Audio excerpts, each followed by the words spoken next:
आज हम पढ़ेंगे उपसर्ग और प्रत्यय। उपसर्ग शब्द उप तथा सर्ग से मिलकर बना है। उप का अर्थ है पास और सर्ग का अर्थ है सृष्टि। शब्द के पास पहुंचकर उसमें नए अर्थ का निर्माण करना उपसर्ग कहलाता है। उपसर्ग वे शब्दांश जो शब्दों के आरंभ में जुड़कर, शब्दांश किसी भी शब्द का अंश और आरंभ किसी भी शब्द के पहले लगकर, अर्थात वे शब्दांश जो शब्दों के आरंभ में जुड़कर उसके अर्थ में परिवर्तन ला देते हैं, उन्हें उपसर्ग कहते हैं। उपसर्ग क्या है? वे शब्दांश जो शब्दों के आरंभ में मतलब पहले जुड़कर उसके अर्थ में परिवर्तन ला देते हैं, उन्हें उपसर्ग कहते हैं। उपसर्ग हमेशा किसी भी शब्द के आगे लगते हैं। अप प्लस मान, अप इसमें क्या है? हमारा उपसर्ग है और मान क्या है? मूल शब्द। अब मूल शब्द के आगे अगर हम अप लगा देते हैं तो ये दोनों जुड़ के अपमान एक नया शब्द बनाते हैं और इस शब्द के अर्थ में भी परिवर्तन आ जाता है। इसी प्रकार से नी हमारा उपसर्ग है, डर मूल शब्द है और दो नी और डर के मिलने से निडर नया शब्द हमारा बन जाता है। अगर हमसे पूछा जाए दिए गए शब्दों से उपसर्ग अलग कीजिए, जैसे सफल, सफल एक शब्द दिया है, उसके अंदर स जो है हमारा वो उपसर्ग है और फल जो है हमारा मूल शब्द है, तो इन दोनों के जुड़ने से बना हमारा सफल।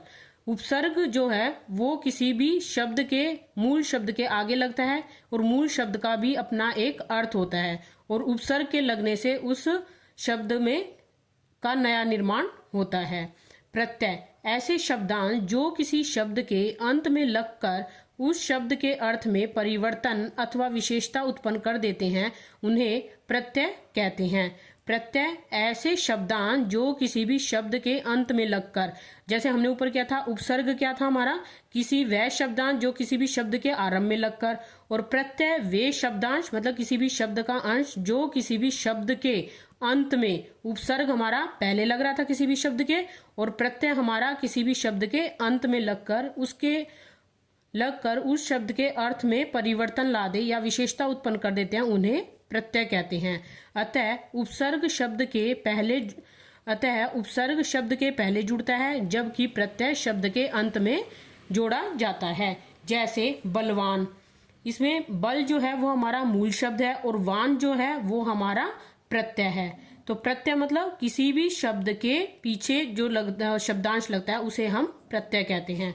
अब जैसे आई, प्रत्यय से दो शब्द बनाइए। आई, जो आई प्रत्यय है तो आई को हम किसी भी शब्द के या मूल शब्द के पीछे लगाएंगे। जैसे लिख प्लस आई लिखाई, लिख प्लस में आई लिखाई, पढ़ प्लस में आई पढ़ाई। तो ये आगे क्या हमारा मूल शब्द है और पीछे हमारा प्रत्यय है। जिस प्रकार से उपसर्ग में हमने क्या किया था, आगे हमारा उपसर्ग था और पीछे हमारा मूल शब्द था, तब ये सफल बना था। लेकिन प्रत्यय के अंदर प्रत्यय जो है हमारा किसी भी मूल शब्द के पीछे लगेगा, तो मूल शब्द क्या इसमें आगे होता है और प्रत्यय जो है वो पीछे लगता है और दोनों जुड़ के इसमें एक नया शब्द बना देते हैं, लिखाई।